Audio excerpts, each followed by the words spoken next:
चुका हूँ। First chapter अपना हो चुका है, सेकंड हो चुका है, थर्ड भी हो चुका है, फोर्थ, फिफ्थ, सिक्स्थ हमने नहीं किया, सिक्स्थ हम बाद में करेंगे, थ्योरम बेस्ड पे है।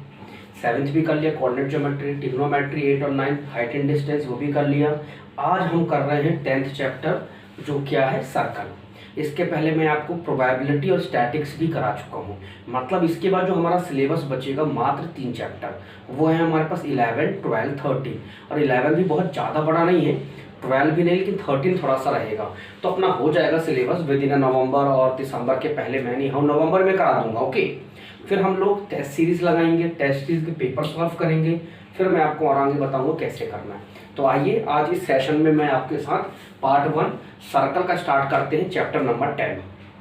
अब चैप्टर नंबर 10 के सर्कल में होता क्या है, तो अभी तक जो सर्कल आपने पढ़ रखा है ये वो सर्कल से थोड़ा सा डिफरेंट है।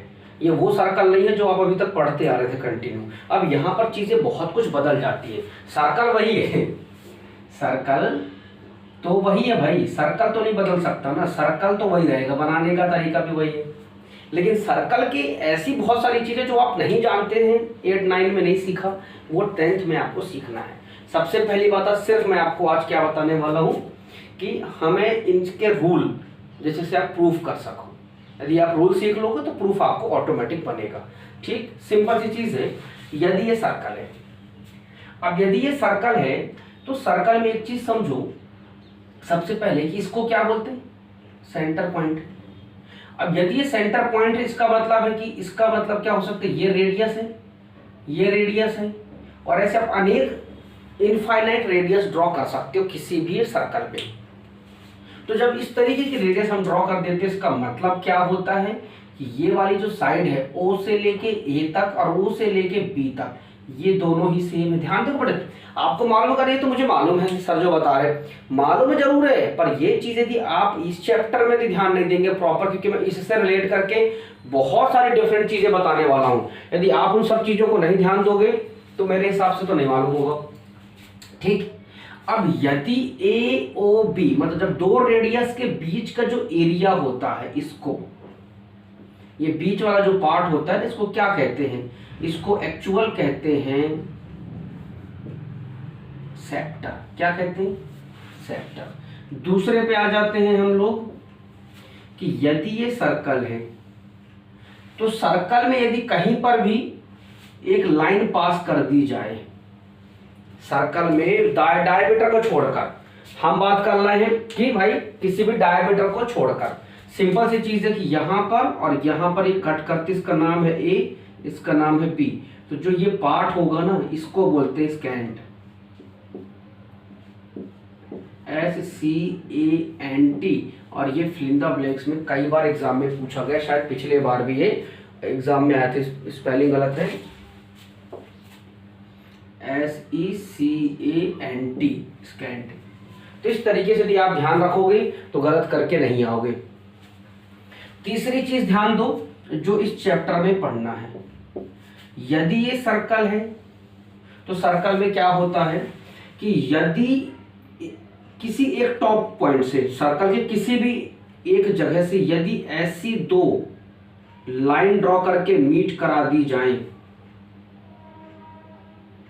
या नहीं भी मीट करती है, मान लो सिंपल ऐसी लाइन ड्रॉ कर दी हमने, यदि ये ऐसी, तो इनको बोलते हैं टेंजेंट। क्या बोलते हैं, इनको बोलते हैं टेंजेंट। ये दोनों के दोनों क्या हैं, टेंजेंट हैं।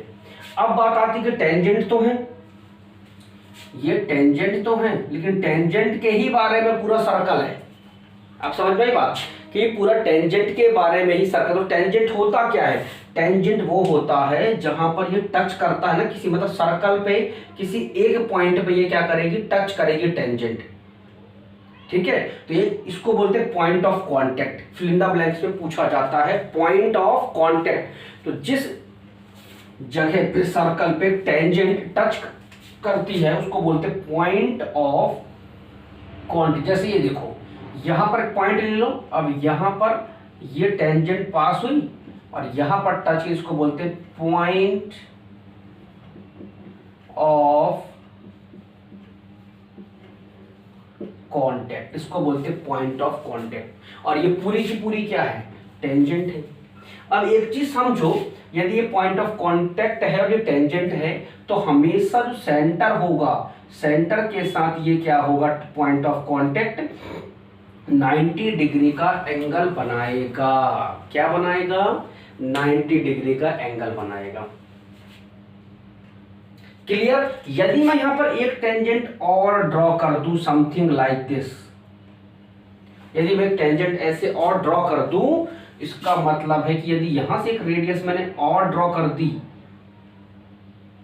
यदि मैंने ये ड्रॉ करी तो ये 90 डिग्री है, तो यहां पर भी क्या बनेगा, 90 डिग्री का ही एंगल बनता है। इसका मतलब है कि जहां पर पॉइंट ऑफ कांटेक्ट होगा टेंजेंट और रेडियस के बीच का, वहां हमेशा ऑलवेज 90 डिग्री का एंगल फॉर्म होगा, और ये इंक्लाइंड कहलाता है। क्या कहलाता है, तो ये सीधा सीधा स्ट्रेट है। लेकिन यदि यही फिगर में थोड़ा सा बदल दूं, क्योंकि आगे आपको ये फिगर यूज है, ये और ये वाला, इसको बोलते हैं इंक्लाइंड। और ये किस पे इंक्लाइंड है, ये सर्कल के on the line, on the circle, ये क्या इंक्लाइंड है। तो जब ये इंक्लाइंड होता है तो ये कुछ चीजें हमें अपने मन से ऐड कर सकते हैं, कोई इशू नहीं है। ये O हो गया, ये A हो गया, ये B हो गया, ये C हो गया। और हमें ये मालूम है कि यहाँ पर 90 डिग्री होता है, यहाँ 90 डिग्री होता है, और ये एंगल हमेशा 90 से ज़्यादा होता है, क्योंकि ये थोड़ा सा बड़ा है। मतलब कौन सा है, ऑब्ट्यूस एंगल है। आपको दिख रहा होगा थोड़ा चौड़ाई इसकी ज़्यादा है, तो ये ऑब्ट्यूस एंगल मतलब लगभग 90 से ज़्यादा और 180 से छोटा होगा। इतना भी क्लियर। अब बात आती है कि यदि ऐसा कुछ है, यदि ऐसा कुछ है तो हम क्या कर सकते हैं। एक और चीज देखो, एक और चीज देखते, यदि ये चीजें हैं तो ये दोनों टेंजेंट हमेशा क्या होती हैं, इक्वल होती हैं। ये भी ध्यान रखने वाली बात है कि हमने इस पॉइंट से ये टेंजेंट बनाई, इस पॉइंट से ये टेंजेंट, जहां पर दोनों मीट करती हैं, यदि दोनों टेंजेंट किसी एक पॉइंट पे यहां आकर क्या कर रही, मीट कर रही हैं, क्या कर रही, मीट कर रही हैं, तो ये कंफर्म हो जाता है कि ये क्या है, कहीं ना कहीं हमारे पास दोनों क्या होंगी, इक्वल होंगी। ये दो टेंजेंट्स क्या हो गए, इक्वल। इसको पॉइंट ऑफ कांटेक्ट कहते हैं। Both tangents are equal. किसी भी सर्कल में दो टेंजेंट हम ड्रॉ कर सकते हैं एट अ टाइम। तो चाहे आप इस तरफ ड्रॉ कर दो, चाहे इस तरफ भी दो ड्रॉ कर सकते हो, चार हो सकती हैं, दो यहाँ भी और दो चाहो तो आप यहाँ भी ड्रॉ कर सकते हो। ये हम अभी पढ़ेंगे सर्कल वाले चैप्टर में।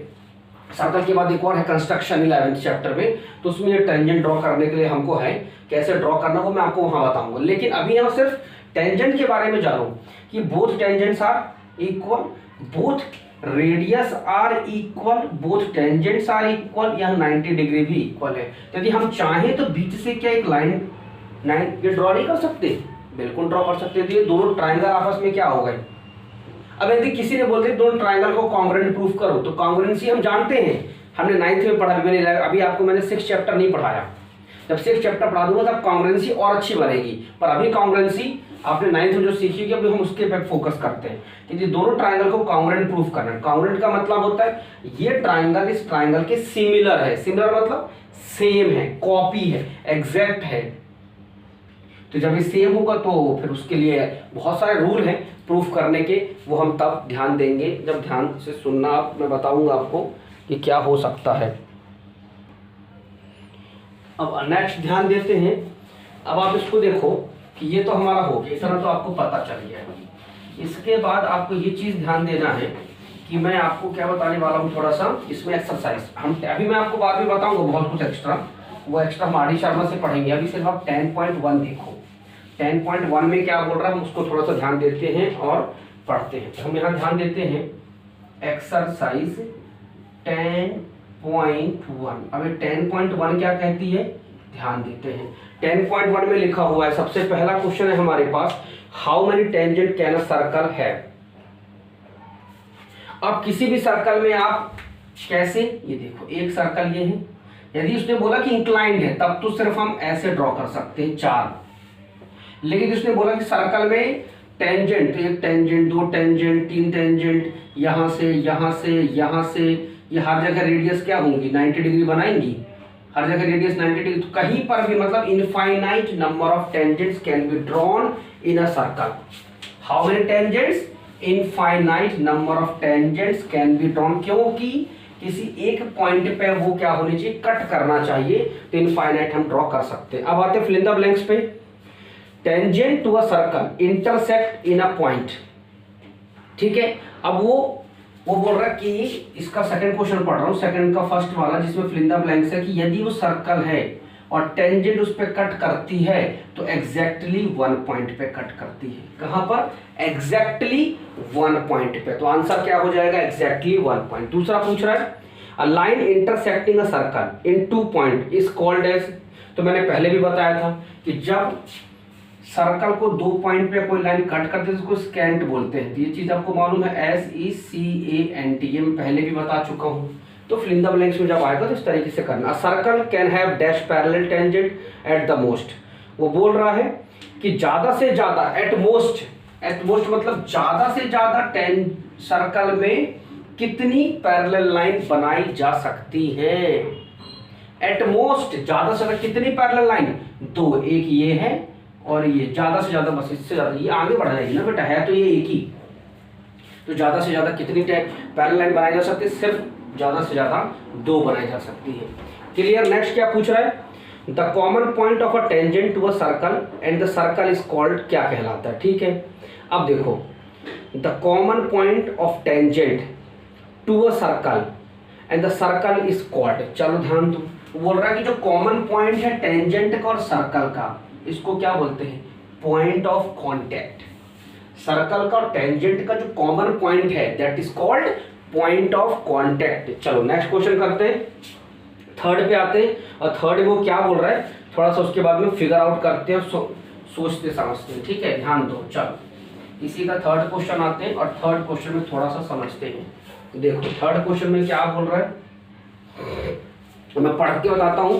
अ tangent PQ at point P of a circle of radius 5 centimeter meet a line through the center O at a point Q so that OQ is equal to 12 and length PQ आपको find out करना है, ठीक है। a tangent PQ at a point P of a circle, ठीक है।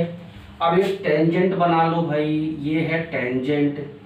उसने बोला एक सर्कल पे पॉइंट P है और यहाँ कहीं Q है, समझ में नहीं आया? एक बार फिर से पढ़ लो। चलो देखो, a tangent PQ at point P of a circle, तो टेंजेंट बनाना है PQ, जो P कहाँ होगा? Tangent of a circle, circle का पॉइंट P है, तो ये बना लिया, ठीक। अब आगे क्या बोल रहा है?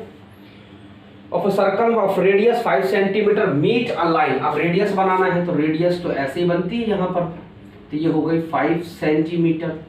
अब ध्यान देना, इसने इसका नाम क्या दिया है? O दिया है, ठीक। 5 centimetre meet a line through the centre O at a point Q। अब उसने बोले एक लाइन ड्रॉ की है O से, जो Q पे जाके क्या करती है? मीट करती है। उसने बोला एक लाइन ड्रॉ करो जो O से Q तक मीट करती है, और हमारे पास OQ दिया हुआ है 12। OQ क्या है? 12 सेंटीमीटर। PQ आपको फाइंड करना है। अब आप समझो लॉजिक क्या है भाई, यहाँ पर मैंने आपको क्या बताया था? 90 डिग्री, तो ये बन गया right angle triangle. Right angle triangle की क्या थ्योरम कहती है कि ये बेस है, ये परपेंडिकुलर है, तो ये हाइपोटेन्यूज है। तो आ जाओ, in triangle OPQ angle P बराबर 90 डिग्री, एंगल O से हमें मतलब नहीं है, अब लगा लो by using Pythagoras theorem. Pythagoras theorem क्या कहती है? हाइट का स्क्वायर प्लस बेस का square is equal to hypotenuse का स्क्वायर। तो हाइट क्या है? 5 का स्क्वायर। बेस क्या गिवन है? बेस बिल्कुल गिवन नहीं है। हाइपोटेन्यूज कितना? क्योंकि 90 के सामने वाली हाइपोटेन्यूज होती है। तब देखो b का स्क्वायर यहीं छोड़ो, 12 का स्क्वायर 144 और 5 का स्क्वायर 25, माइनस कर दो। 14 में से 5 गए 9, 4 की 2 में से 2, 4 की 3 हुई ना, हाँ 3 में से 2 गए 1, 119। तो b का स्क्वायर हटा दो तो यहाँ पर प्लस माइनस में 2 वैल्यू आ गई। इस तरीके से हमारे पास जो बेस होगा, एक बार मिला ले, बेस सही है क्या? हाँ सही है। तो बेस हमारे पास 119, क्योंकि अंडर रूट सॉल्व नहीं हो सकता, इग्नोर करिए उसको, छोड़ दीजिए। तो इस तरीके से हमारे पास ये ऑप्शन में दिए होंगे तब कर सकते हो। तो क्लियर हुआ? इस तरीके से हमने क्या करी, इसको निकाल लिया।